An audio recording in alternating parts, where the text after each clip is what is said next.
তোদের কেমিস্ট্রিতে পদার্থ বলে একটা চ্যাপ্টার আছে। চলো অঙ্ক বন্ধ করো। পদার্থ পদার্থ আমরা তিন রকম পদার্থের কথা জানি: মৌলিক পদার্থ, যৌগিক পদার্থ, মিশ্র পদার্থ। পদার্থ তিন রকমের আছে।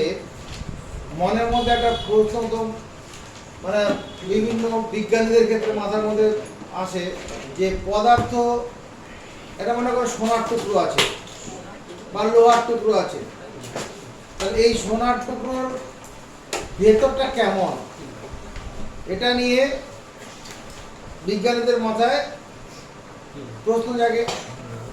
তখন এই পদার্থের গঠন সম্পর্কে যখন প্রশ্ন জাগলো, তখন ভারতীয় দার্শনিক কণাদ পদার্থের গঠন সম্পর্কে সর্বপ্রথম একটি ধারণা দিয়েছিলেন। পদার্থের গঠন সম্পর্কে সর্বপ্রথম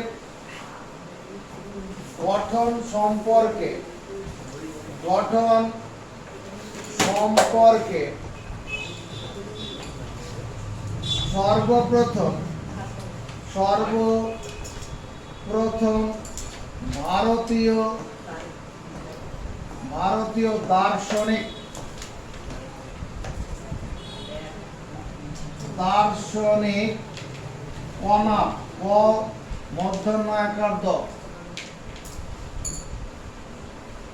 দার্শনিক কণাদ দার্শনিক কণাদ ধারণা দিয়েছিলেন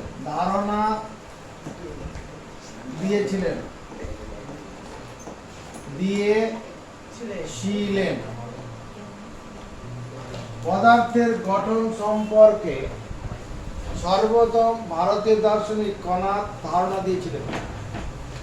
দার্শনিকে কি বলেছিল পদার্থের গঠন সম্পর্কে? কণাদ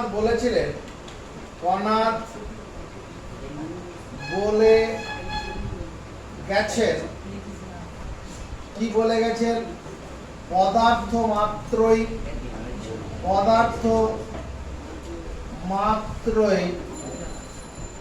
অতি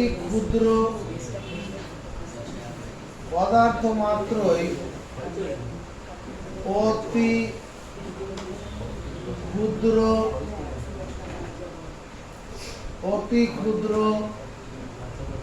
কণা দ্বারা গঠিত। কণা দ্বারা গঠিত, এইটুকুনি বলেছিল। আর কিছু বলতো? পদার্থ লোহার টুকরো, ছোট ছোট কণা আছে লোহার টুকরোর মধ্যে। সোনার টুকরো, সোনার মধ্যে ছোট ছোট প্রস্তর দানা, তার থেকেও ছোট দানা এরকম কণা ভিতরে আছে। এরকম ধারণা কে দিয়েছিল? কণাদ। পদার্থ মাত্রই কি অতি ক্ষুদ্র কণা দ্বারা গঠিত, এটা বলেছিল। 1805 সালে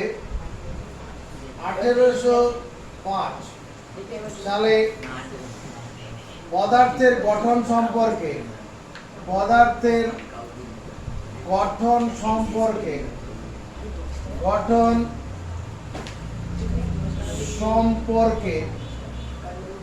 কি করেছিল? বিজ্ঞানী জন ডাল্টন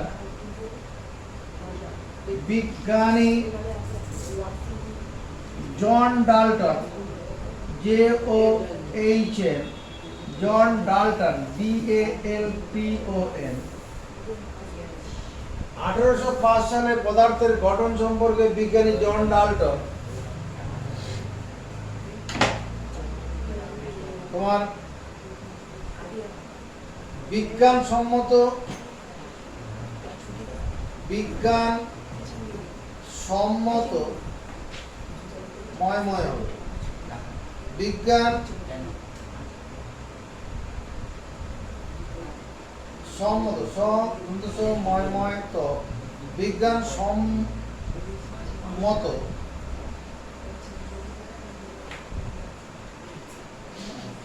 সম্মত কতগুলি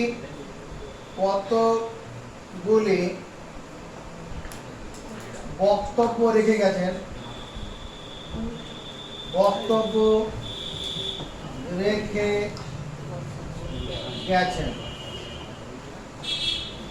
1805 সালে পদার্থের গঠন সম্পর্কে বিজ্ঞানী জন ডাল্টন কি করেছেন? কতগুলি বক্তব্য রেখে গেছেন। ডাল্টনের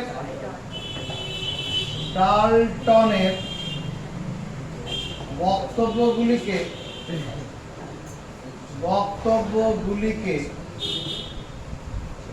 বলে ডাল্টনের বক্তব্যগুলিকে বলে ডাল্টনের পরমাণুবাদ।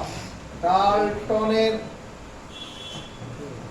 পরমাণুবাদ। বিজ্ঞানী জন ডাল্টন পদার্থের গঠন এখন লিখবেন, এখন কথাগুলো শোনো, লেখার সময় আমি দেবো।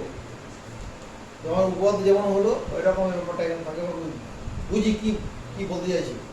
তাহলে 1805 সালে পদার্থের গঠন সম্পর্কে বিজ্ঞানী জন ডাল্টন কি করেছে? বিজ্ঞানসম্মত কতগুলি বক্তব্য রেখে গেছিলেন, রেখে গেছেন। ডাল্টনের বক্তব্যগুলিকে বলে ডাল্টনের পরমাণুবাদ। ডাল্টনের পরমাণুবাদ কি? 1 নম্বর, তোমার পদার্থ মাত্রই, উনি বলেছেন পদার্থ মাত্রই, সেই পদার্থটা মৌলিক পদার্থ হতে পারে, যৌগিক পদার্থ হতে পারে। পদার্থ মাত্রই, পদার্থ মানে সেটা মৌলিক পদার্থ বা যৌগিক পদার্থ, যেটাই হোক, যৌগিক পদার্থ। পদার্থ মাত্রই অতি ক্ষুদ্র অবিভাজ্য নিরেট কণা দ্বারা তৈরি। নিরেট কণা দ্বারা গঠিত। পদার্থ মাত্রই অতি ক্ষুদ্র অবিভাজ্য নিরেট কণা দ্বারা গঠিত। সাইকেলের যে বিয়ারিং এর যে বলগুলো আছে, ওই বলগুলোকে ফাটালে পরে ভিতরটা ফাঁপা কিছু হবে? হবে না। তোমার যে গুলি খেলা, বাচ্চাদের যে গুলিগুলো আছে, মার্বেলটাকে ফাটালে ভিতরটা ফাঁপা হয়? হয় নয়, ফাঁপা নয়, নিরেট। ওই রকম হবে, বলের মতো, গুলির মতো। এবং গুলিগুলো তো সাইজে বড় হবে না, খুব ছোট।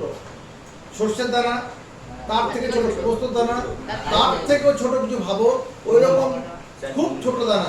এবং সেই দানাগুলো কি হবে? নিরেট হবে, ভাঙা যাবে না। যেমন আমরা যে গুলি, বাচ্চাদের খেলার গুলিগুলোকে ভাঙতে পারি, এই পদার্থের ক্ষুদ্রতম কণাকে ভাঙা যাবে না। এটা কে বললো? ডাল্টন বলল। পদার্থ মাত্রই, সেটা মৌলিক পদার্থ হোক, যৌগিক পদার্থ হোক, কি হবে? অতি ক্ষুদ্র অবিভাজ্য নিরেট কণা দ্বারা গঠিত। নিরেট মানে ভিতরটা ভরাট, অবিভাজ্য মানে কোথায় অবিভাজ্য লিখেছি? অবিভাজ্য মানে ভাঙা যাবে না, নিরেট মানে ভিতরটা ভরাট, আর অতি ক্ষুদ্র, খুব ছোট ছোট। তাহলে পদার্থের গঠন সম্পর্কে ডাল্টনের এই কথাটা আমরা কি বুঝতে পারছি? পদার্থ হলে পরে সে লোহা হোক আর সোনা হোক আর রূপো হোক, খুব ছোট ছোট কণা ওর মধ্যে আছে। এই ধারণাটা হলো 2 নম্বর। 2 নম্বর কি? একই মৌলের সকল পরমাণু, একই মৌলের আচ্ছা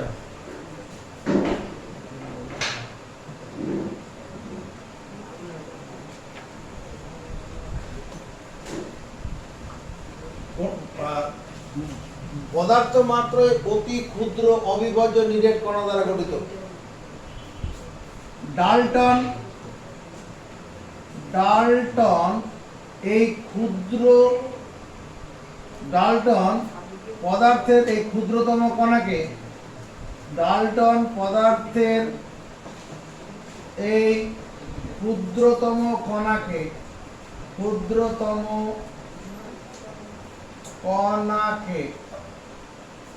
কি নাম দিয়েছেন? পরমাণু নামে চিহ্নিত করেছেন বা চিহ্নিত করে গেছেন। চিহ্নিত করে গেছেন। এই ক্ষুদ্রতম কণাগুলোকে ডাল্টন কি বলেছে? পরমাণু। মানে যৌগিক পদার্থের ক্ষুদ্রতম কণাকে ও ডাল্টন পরমাণুই বলেছে। তখন অণু ধারণা আসেনি। ডাল্টনের সময়কাল পর্যন্ত অণুর ধারণা আসেনি। পদার্থের গঠন এই ক্ষুদ্রতম কণাকে পরমাণু নামে চিহ্নিত করে গেছে। ক্লিয়ার হয়ে গেছে? 2 নম্বর তিনি কি বললেন? একই মৌলের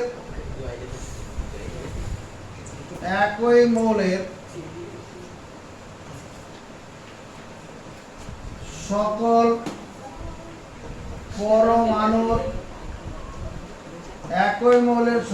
পরমাণুর ভর ও ধর্ম অভিন্ন। একই মৌলের সকল পরমাণুর ভর এবং ধর্ম অভিন্ন। একটা মনে করো সোনার টুকরো আছে, ওই সোনার টুকরোর মধ্যে ক্ষুদ্র ক্ষুদ্র কণা আছে। যদি মনে করো 1 কোটি থাকে, ওই 1 কোটি কণারই প্রত্যেকের ভর সমান হবে, প্রত্যেকেরই একই রকম ধর্ম হবে, প্রত্যেকেরই উজ্জ্বল হলুদ রঙের হবে, প্রত্যেকেরই সমান ভর। ওই কথাটাই বলছে, একই মৌলের সকল পরমাণুর ভর এবং ধর্ম এক। 3 নম্বর, ভিন্ন মৌলের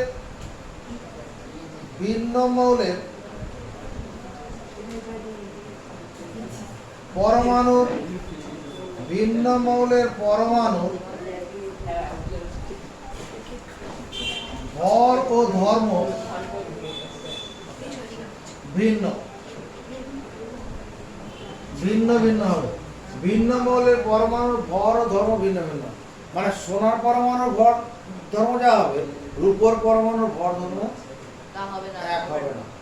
স্যার ইয়েটা কি হবে? গ্রাম বা ওজনটা রূপোর কণার যা ওজন, ভর তো ওইটাই, কতটা জড় পদার্থ আছে যেটা দাড়িপাল্লা দিয়ে মাপা হচ্ছে।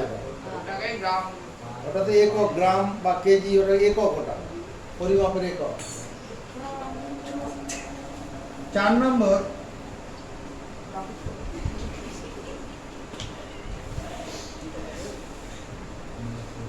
মৌলের পরমাণু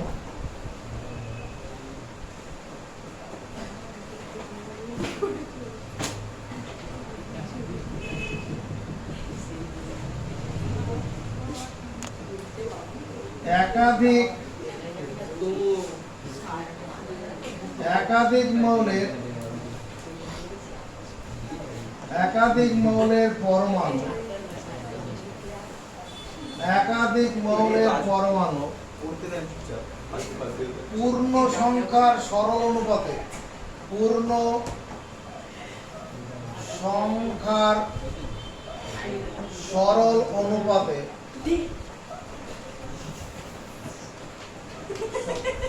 একাধিক মৌলের পরমাণু পূর্ণ সংখ্যার সরল অনুপাতে যুক্ত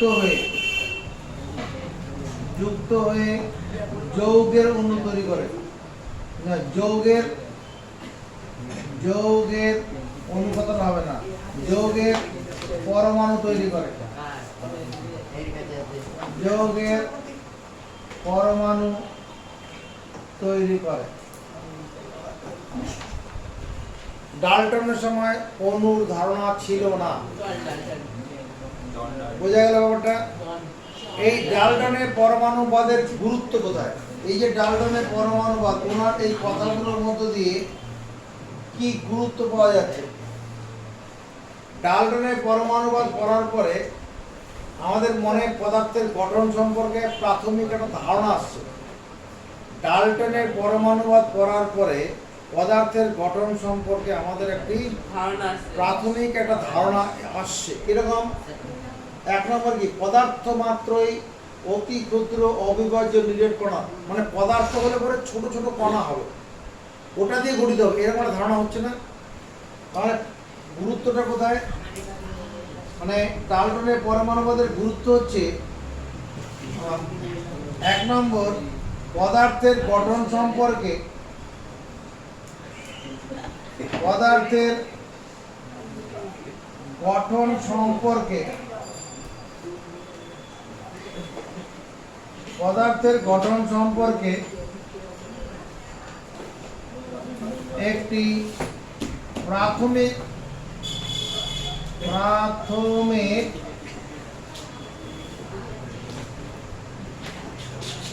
ধারণা হয়। এই ডাল্টনের পরমাণুবাদের গুরুত্ব এটাই, পদার্থের গঠন সম্পর্কে একটি প্রাথমিক ধারণা হচ্ছে।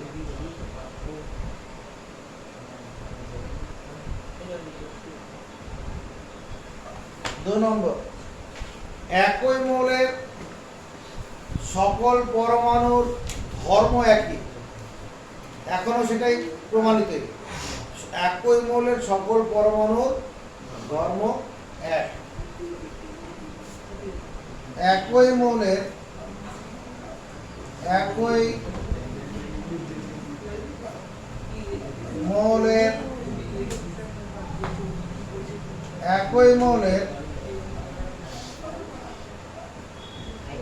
সকল পরমাণুর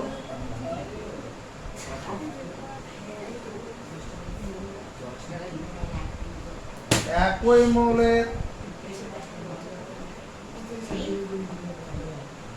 সকল পরমাণুর ধর্ম অভিন্ন।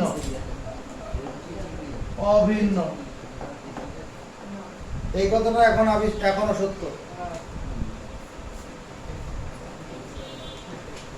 ভিন্ন মৌলের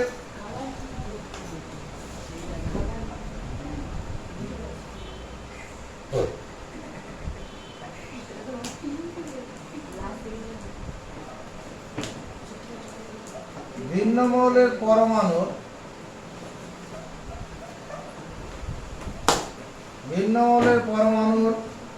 ধর্ম ভিন্ন, এই কথাটা এখনো সত্য। এবার ডাল্টনের পরমাণুবাদের গুরুত্ব থাকলেও এটা ত্রুটিমুক্ত নয়। ডাল্টনের পরমাণুবাদের ত্রুটিটা কিরকম? বর্তমানের বিজ্ঞানীরা দেখেছেন যে পরমাণু নিরেট নয়, পরমাণু হলো ফাঁপা। এক নম্বর কি ত্রুটি কি? বর্তমানে বিজ্ঞানীরা দেখেছেন,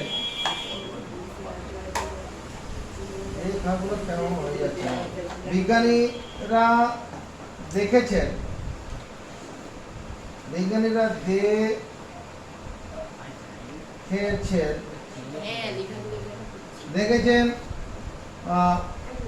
পরমাণু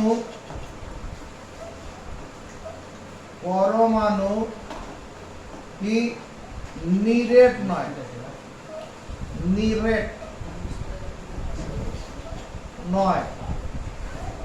বর্তমানে বিজ্ঞানী দেখেছেন পরমাণু নিরেট নয়। লেখাগুলো দেখেন, আমার মুখের কথার সঙ্গে কিন্তু সব অক্ষর স্পষ্ট হচ্ছে না কেন?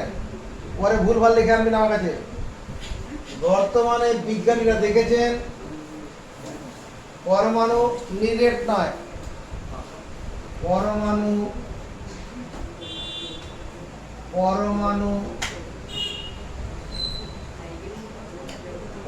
কি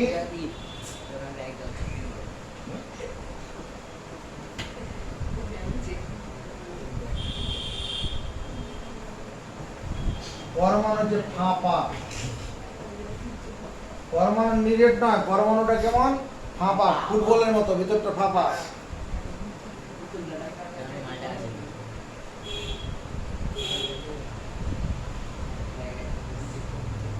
আইসোটোপ আইসোটোপ আইসোটোপ আবিষ্কারের পর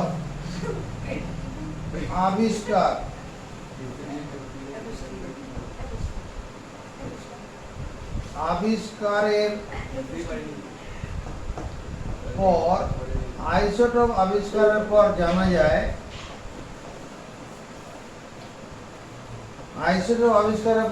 যায় কি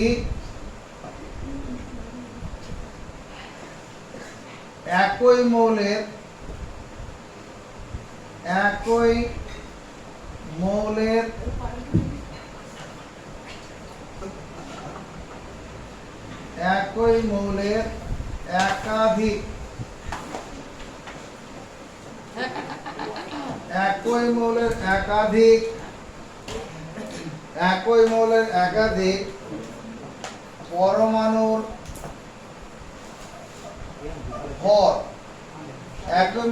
একাধিক পরমাণুর ভর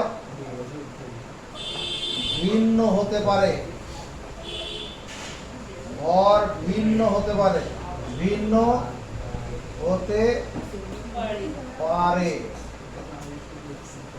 যেটা অভিন্ন বলেছিল এখানে আলাদা হতে পারে। আইসোটোপটা কি পরে জানবে, এখানেই করানো হবে।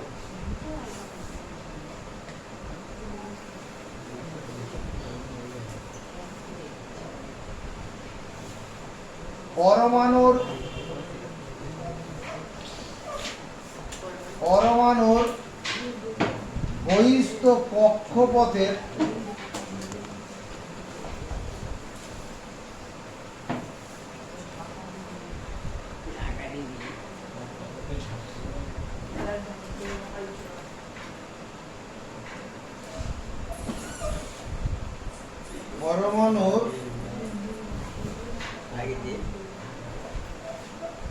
বহিস্থ কক্ষের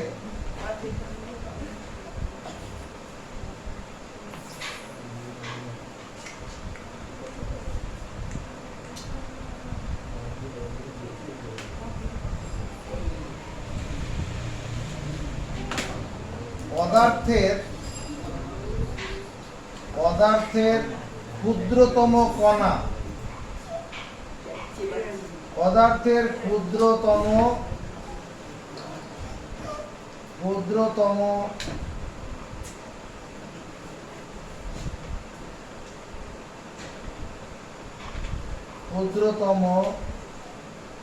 কণা কি?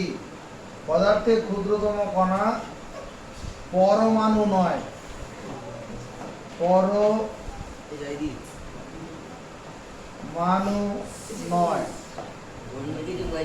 অণু।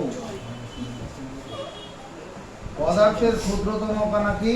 পরমাণু নয়, অণু। তাহলে এগুলো ত্রুটি।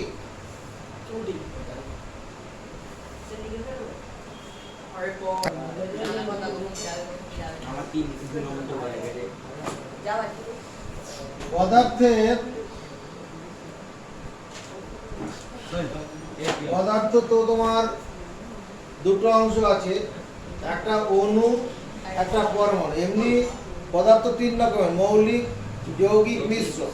তার মধ্যে আমি পদার্থের গঠনে কি পাওয়া যাবে? পরমাণু রয়েছে,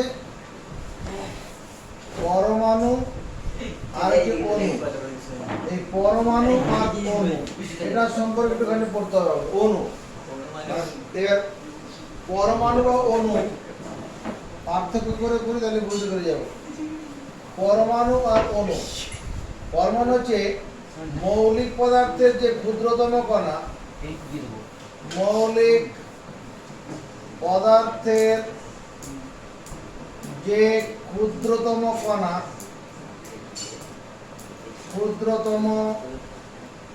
কণা কি করে? রাসায়নিক বিক্রিয়ায়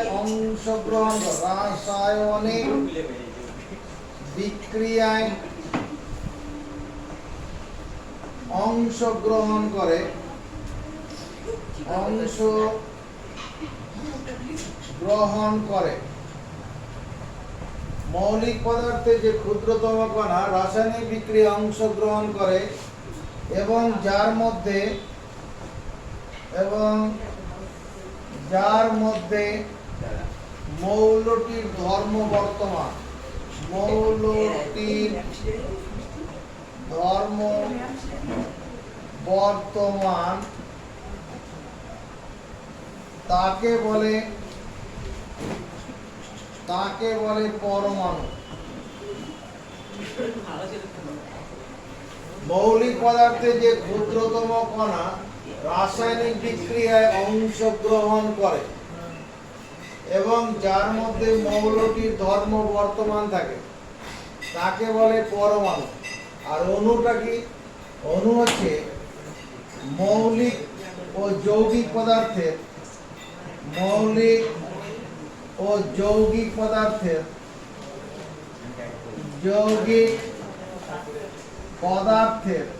মৌলিক ও যৌগিক পদার্থের যে ক্ষুদ্রতম কণার মধ্যে মৌলিক ও যৌগিক পদার্থের যে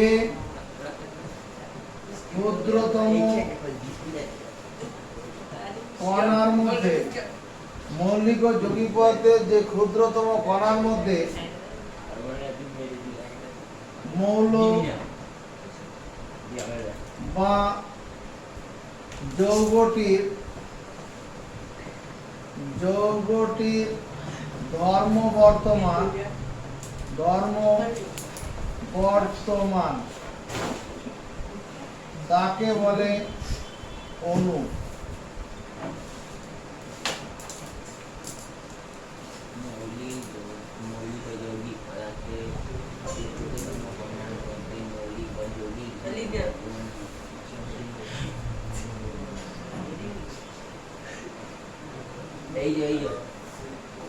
মৌলের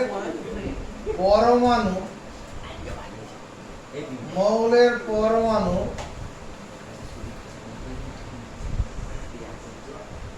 গঠনের মূল কণাগুলি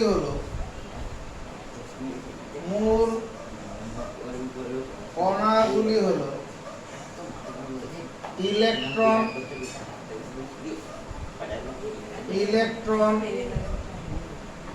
প্রোটন এবং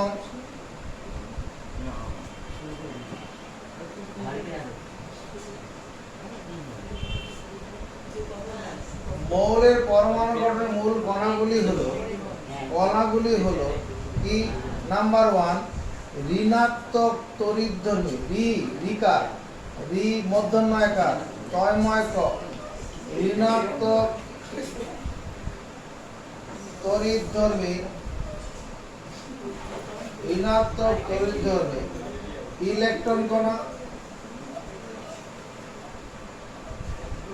ইলেকট্রন কণা, 2 নম্বর ধনাত্মক তড়িৎধর্মী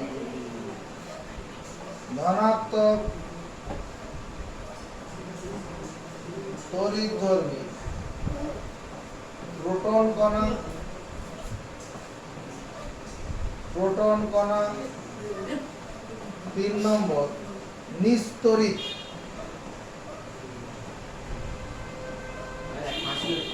নিস্তড়িত নিউট্রন কণা।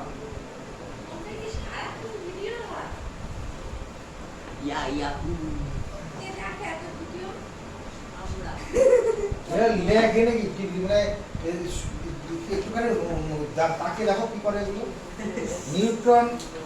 নিউট্রন কণা দ্বারা গঠিত। ওদের লেখার জন্য সময় দিয়ে নাকি যতক্ষণ দিয়ে মুছে ডিলিট করে দিই, বাড়ি থেকে এবার দেখো। কণা দ্বারা অর্ধেক লেখাও লেখে না। তাহলে মৌলের পরমাণু গঠনের মূল কণাগুলি হলো কি? ঋণাত্মক তড়িৎধর্মী ইলেকট্রন কণা, ধনাত্মক তড়িৎধর্মী প্রোটন কণা আর নিস্তড়িত নিউট্রন কণা।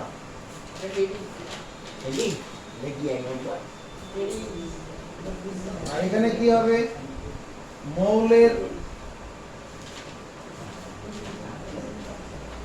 মৌলের অণু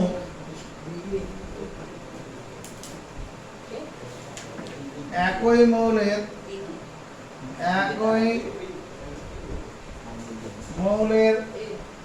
এক বা একাধিক পরমাণু দ্বারা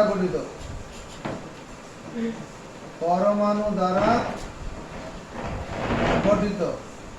আর যৌগের অণু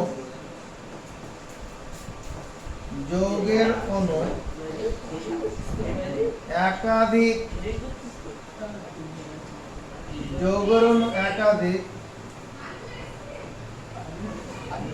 ভিন্ন মৌলের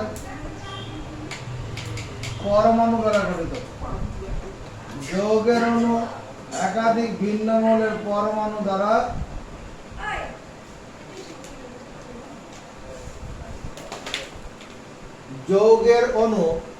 একাধিক ভিন্ন মৌলের পরমাণু দ্বারা গঠিত। একটু ব্যাপারটা বোঝার চেষ্টা করি। যখন মনে করো এটা একটা কার্বন অণুর কথা লিখছি,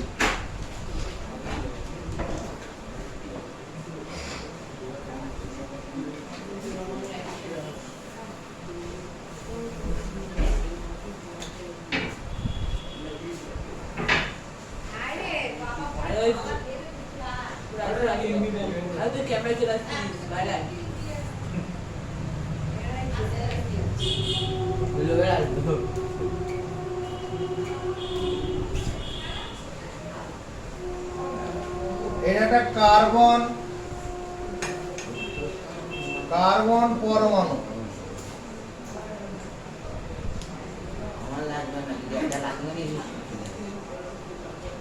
এটা কার্বন পরমাণু। এই কার্বন পরমাণু এই ভেতরটা এখানে কি আছে, ছটা প্রোটন কণা আছে, 6টা নিউট্রন কণা আছে, এখানে 2টো ইলেকট্রন আছে, এখানে এই পত্রতে এখানে 4টা ইলেকট্রন আছে, আর বাকি জায়গাটা ফাঁকা। এর ভিতরে বাকি জায়গাটা ফাঁকা। যেটা যে ফাঁকা তার প্রমাণ তোমাকে রাদারফোর্ডের একটা পরীক্ষা পড়ানো হবে, তখন বুঝতে পারবে। এইরকম হচ্ছে কার্বন পরমাণু গঠন। এদিকে দেখ, এটা মনে করো একটা হাইড্রোজেন পরমাণু, H পরমাণু। এটা একটা H পরমাণু হলো। হাইড্রোজেন অণু কেমন হবে, এইরকম হবে। এই একটা পরমাণু, এটা হচ্ছে H2 অণু, হাইড্রোজেনের অণু। এরকম 2টো পরমাণু একসঙ্গে থাকবে হলো। একই মৌলের একাধিক পরমাণু থাকবে। আবার মনে করো আমি এটা একটা কার্বন পরমাণু দেখালাম, এটাকে তুমি ধরে নাও এটা কার্বন পরমাণু। এটা কার্বন পরমাণু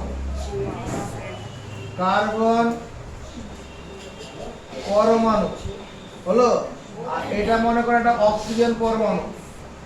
এটা হচ্ছে অক্সিজেন পরমাণু, ও পরমাণু, অক্সিজেন পরমাণু। বুঝছে? কার্বন ডাই অক্সাইড যখন হবে, এদিকে তাকা, এটা কার্বন, এটা একটা অক্সিজেন, এটা অক্সিজেন, এটা CO2 অণু, কার্বন ডাই অক্সাইড অণু। এটা তাহলে একাধিক পরমাণু এখানে আছে কি না, এইরকম হবে। আবার ওখানে লিখেছি মৌলের অণু একই মৌলের এক বা একাধিক পরমাণু দ্বারা গঠিত। যেমন ধাতব মৌলের ক্ষেত্রে একটি অণু একটি পরমাণু দ্বারা গঠিত। ধাতব মৌলের ক্ষেত্রে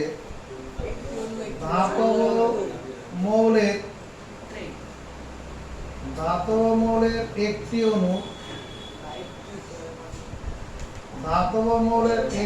অণু একটি পরমাণু দ্বারা গঠিত।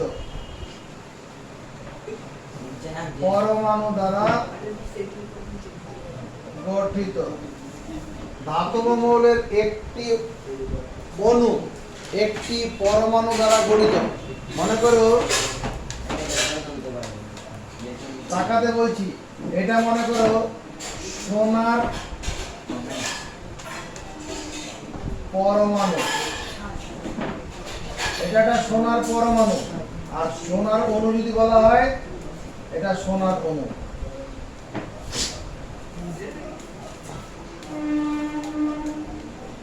সোনার অণু অণু পরমাণু একই হবে।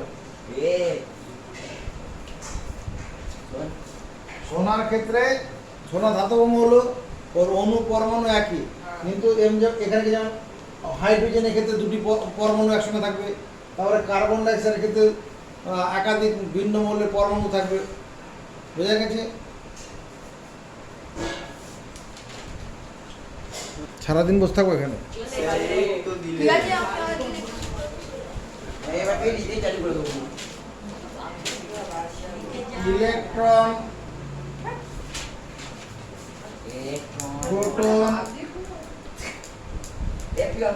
Neutron,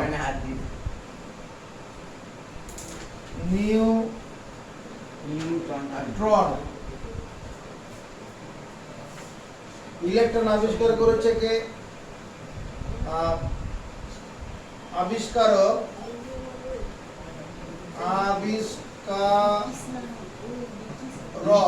Thomson. সময় পাচ্ছি না আমরা। টমসন ইলেকট্রন আবিষ্কার করেছে। প্রোটনকে আবিষ্কার করেছে গোল্ডস্টাইন।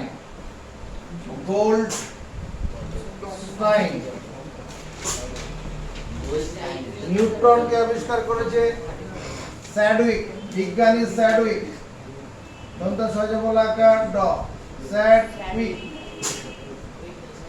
স্যাডউইক। প্রত্যেকের আগে একটা করে বিজ্ঞানী দিলে ভালো হয়। বিজ্ঞানী টমসন, বিজ্ঞানী গোল্ডস্টাইন, ওটা দিলে ভালো হয়।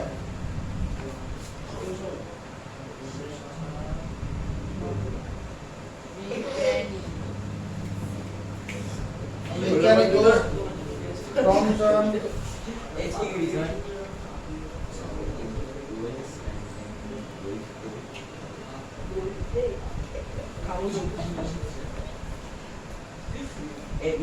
এটা কি লিখলেন? বিজ্ঞানী গোল্ডস্টাইন, বিজ্ঞানী টমসন আর স্যাডউইক। এবার ভর, একটা ইলেকট্রন কণার ভর কত? ইলেকট্রন কণার ভর হচ্ছে 9.11 into 10 to the power minus 28 গ্রাম। মুখস্থ রাখবে, এটা ইলেকট্রন কণা যদি ওই দাঁড়িপাল্লায় মাপা যায়, ভর হবে এটা 9.11 10 to the power minus 28 গ্রাম।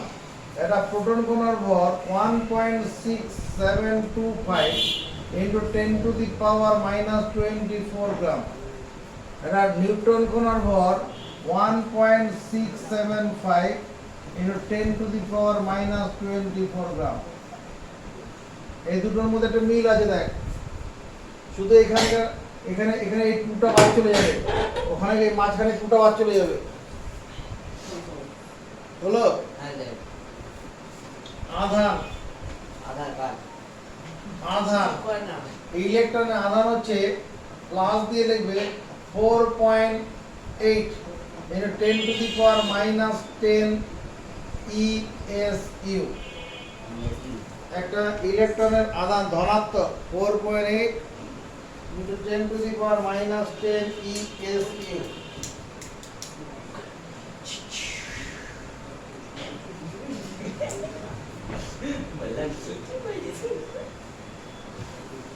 বা এটা মুখস্থ করতে পারি প্লাস দিয়ে 1.602 into 10 to the power minus 19 coulomb. Coulomb. ও ভুল করছি, এটা ইলেকট্রন আছে, এটা মাইনাস হবে। ইলেকট্রনের আধান নেগেটিভ হয়, এগুলা মাইনাস হবে। ইলেকট্রনের আধান নেগেটিভ। আচ্ছা, প্রোটন এই মানটাই হবে, প্রোটনের ক্ষেত্রে প্লাস হবে 4.8 into 10 to the power minus 10 ESU plus 1.602 into 10 to the power minus 19 coulomb। আর নিউটনের ক্ষেত্রে আধান নেই, নেই, এটা নীল। নিউটনের কোনো আধান নেই। স্যার বলছিলাম স্কুলে ইএসি বলতে কেটে দেয় ফুল ফর্ম লিখতে বলে ফুল ফর্ম লিখবো তো ইলেকট্রোস্ট্যাটিক ইউনিট কেটে দেবে কেন? ইএসি লিখলে নাম্বার দেয় না বলে শর্ট ফর্মে লিখে দেয় হ্যাঁ, হ্যাঁ যেখানে তোমাদের যা বলেছে শুনবে। আচ্ছা, অবস্থান, এদিকে দেখা, এই যে এগুলা কোথায় আছে? অবস্থান, অবস্থান, অবস্থানটা বোঝার জন্য একটু দেখে নে। যদি এটা একটা পরমাণু কথা ভাবি, মারবি জোরে লাদি এখানে মারতে অন্য জায়গায় প্লাস, মানে এখানে যে প্রোটন আছে এটা নিউট্রন, আর এখানে ইলেকট্রনটা এখানে আছে। এই যে পথটা, এটাকে বলে ইলেকট্রন মহল, ইলেকট্রন মহল। আর এটা এই মাঝের অংশটার নাম হচ্ছে নিউক্লিয়াস। আমার একটা মানা যাবে নিউক্লিয়াস। তাহলে অবস্থান কি বলবো? ইলেকট্রনটা কোথায় আছে? এই এটা পরমাণু গঠন, এটা একটা পরমাণুর গঠন, এটা বড় এটা পরমাণু এটা। তাহলে ইলেকট্রনটা কোথায় আছে? ইলেকট্রন মহলে আছে। ইলেকট্রন কোথায় থাকে? অবস্থান হচ্ছে ইলেকট্রন মহলে, ইলেকট্রন মহলে থাকে। ইলেকট্রন মহলে, ইলেকট্রন থাকে না, ইলেকট্রন মহলে ঘূর্ণনরত অবস্থায় থাকে, ঘূর্ণনরত অবস্থায় থাকে, ঘোরে, এক জায়গায় থেমে থাকে না। প্রোটনগুলোতে কোথায় থাকে? নিউক্লিয়াসে থাকে, পরমাণুর নিউক্লিয়াস থাকে, পরমাণুর নিউক্লিয়াসে থাকে, পরমাণুর নিউক্লিয়াসে থাকে প্রোটন। আর এ কোথায় থাকে? ওই পরমাণু নিউক্লিয়াসে, পরমাণুর হাত নিউক্লিয়াস থাকে।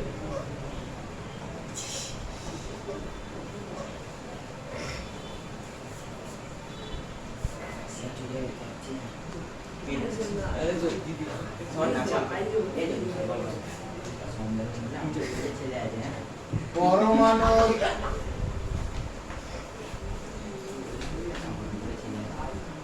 নিউক্লিয়াস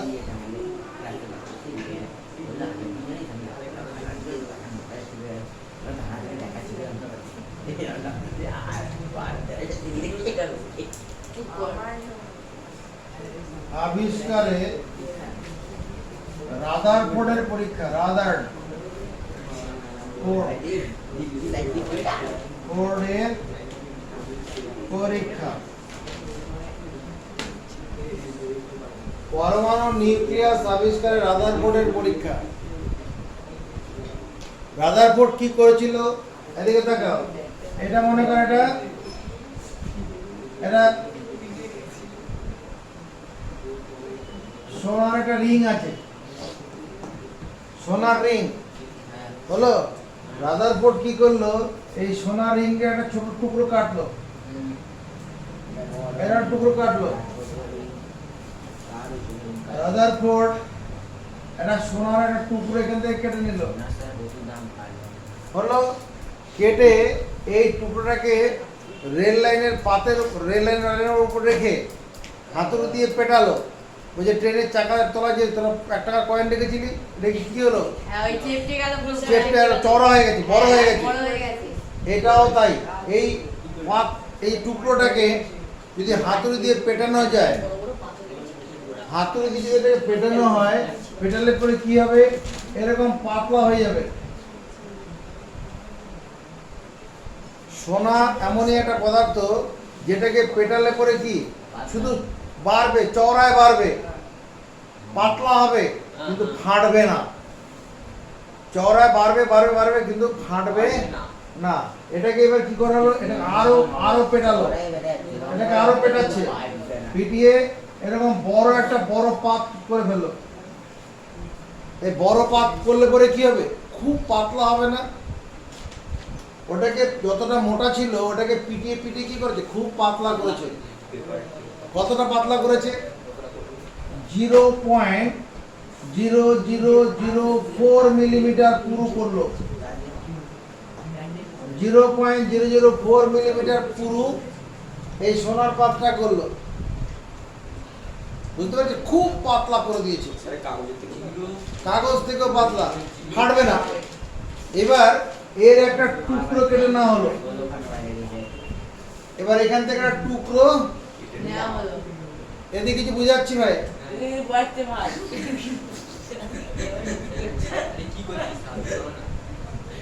এবার এই টুকরোটাকে এরকম রেখে এরকম একটা টুকরো এখানে রাখা হলো, খুব পাতলা একটা টুকরো রাখা হলো। রাখার পরে এর মধ্যে কি করছে, তোমার আলফা কণার স্রোত, আলফা কণার স্রোত। এটাকে এত বড় আমি না দেখিয়ে ছোট করে দিচ্ছি। এটাকে মানে এটা যখন এখানে আনবো তখন এর এরকম এরকম ভেতরে এরকম হয়ে যাবে,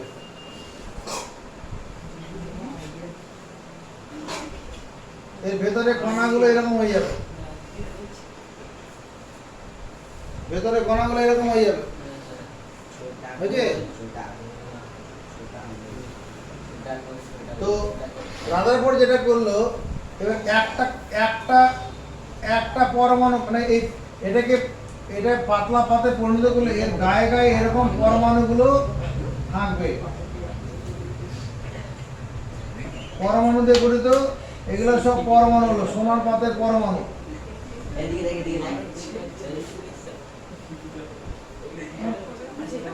বুঝতে পারছি, ওরকম পরমাণু। তো এবার এর মধ্যে কি করা হলো, তীব্র গতিতে আলফা কণার স্রোত পাঠানো হলো। এর মধ্যে কি করা হচ্ছে, আলফা কণার স্রোত পাঠানো হলো। দেখ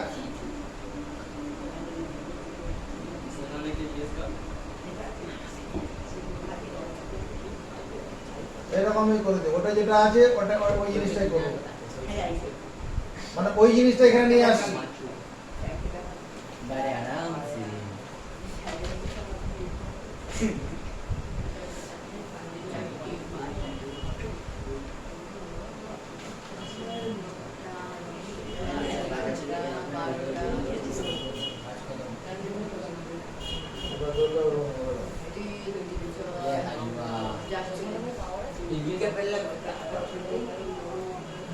আচ্ছা দেখ, এটা কাঁচের নল করো, কাঁচের নল, কাঁচের নল, ঠিক আছে। এই কাঁচ নলের মধ্যে এই যে সোনার টুকরো কাটা হলো, কেটে এখানে সেট করে দেওয়া হলো। করে নিলাম।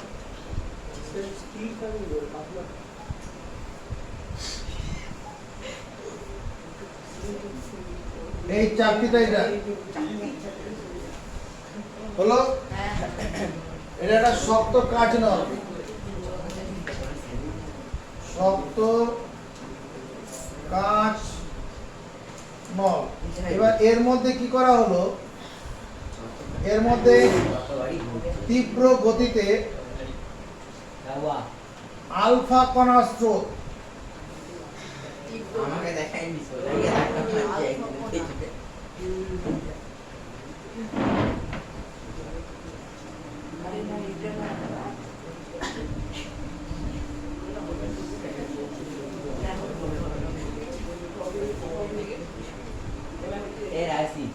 এটা হচ্ছে আলফা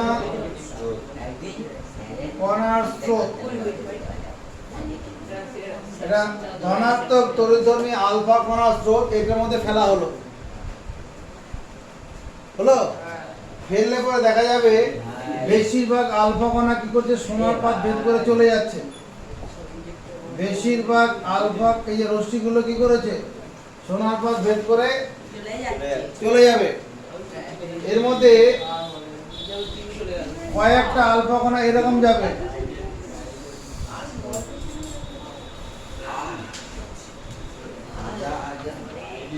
খাতা কোথায় না এদিকে দেখা। এটা যখন এখানে গেল এরকম বেঁকে যাবে। যখন এই যে এই মাঝখানটা যখন এসছে, এদিকে দেখা, যখন এইখানটা এর কাছে এসে তখন এরকম ধাক্কা খায় ফিরে চলে যাবে। আবার যখন এই বরাবর এটা আসছে, এদিকে দেখা, এটা যখন এই বরাবর আসলো এখানে এরকম ফিরে যাবে। এটা যখন সাইডে এসেছিল ধাক্কা খাই চলে গেল, আর যখন মাঝ বরাবর আসবে তখন ফিরে চলে যাবে। রাদারফোর্ড যখন করেছিল তখন এইরকম, মানে আমি যেরকম দেখাচ্ছি উনি এরকম ভাবে করেছে। হ্যাঁ, এরকম একটা কণা দেখিয়েছে, আর এটাকে এর মধ্যে এবার আলফা কণার স্রোত পাঠালো, বেরিয়ে চলে যাবে।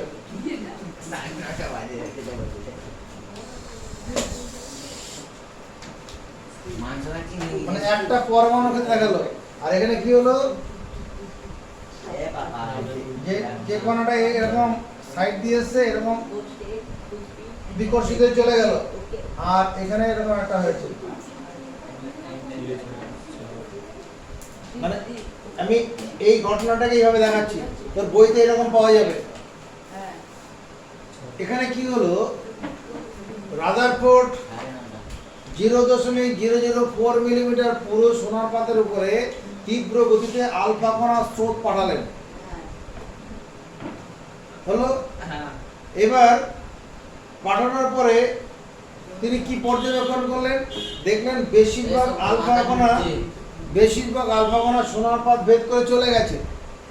সোনার পাত কোনো রকম চিরে যায়নি, ফেটে যায়নি, কোনো ফুটো হয়নি।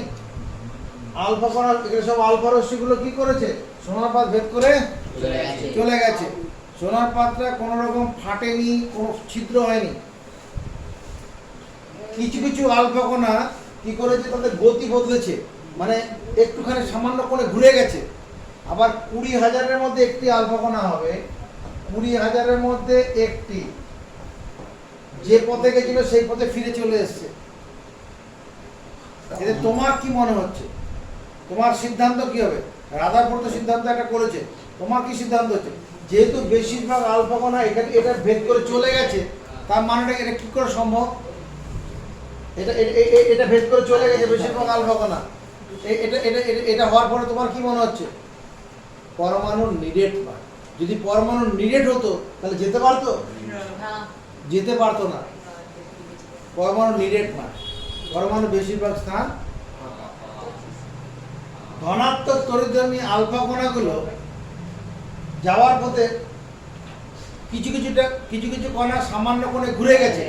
কখন ঘুরবে? নিশ্চয় এখানে আলফা কণাগুলো ধনাত্মক তড়িৎধর্মী, আর ওই নিউক্লিয়াসের পরমাণুর ভিতরে ছোট্ট জায়গা আছে, ধনাত্মক আধানযুক্ত কোনো জায়গা আছে, সমতড়িৎ পরস্পরকে বিকর্ষণ করে, সেই আসে ধাক্কা খেয়ে বিকর্ষিত হয়ে সরে গেছে। আর 20,000-এর মধ্যে একটি আলফা কণা কি করছে, একটা যেটা ঠিক মাঝ বরাবর গেছে, ওটা আবার ধাক্কা খেয়ে নিজের মধ্যে ফিরে চলে আসছে। মানে নিউক্লিয়াসের ভারী কোনো জায়গা ভিতরে পেয়েছে, যেখান থেকে ধাক্কা খেয়ে ফিরে এসছে। অর্থাৎ পরমাণু নিরেট নয়, পরমাণুর ভিতরে পুরো ছোট্ট জায়গার মধ্যে ধনাত্মক তড়িৎ প্রোটন কণাগুলো ঠাসাঠাসি করে আছে। রাদারফোর্ডের পরীক্ষা দিয়ে এটাই প্রমাণিত হয় যে পরমাণু নিরেট নয়, ফাঁপা। এই ধনাত্মক তড়িৎধর্মী প্রোটন কণাগুলো কি করছে, একটা জায়গাতে দলবদ্ধভাবে আছে। এটা বাড়ি থেকে পড়বি পরীক্ষাটা।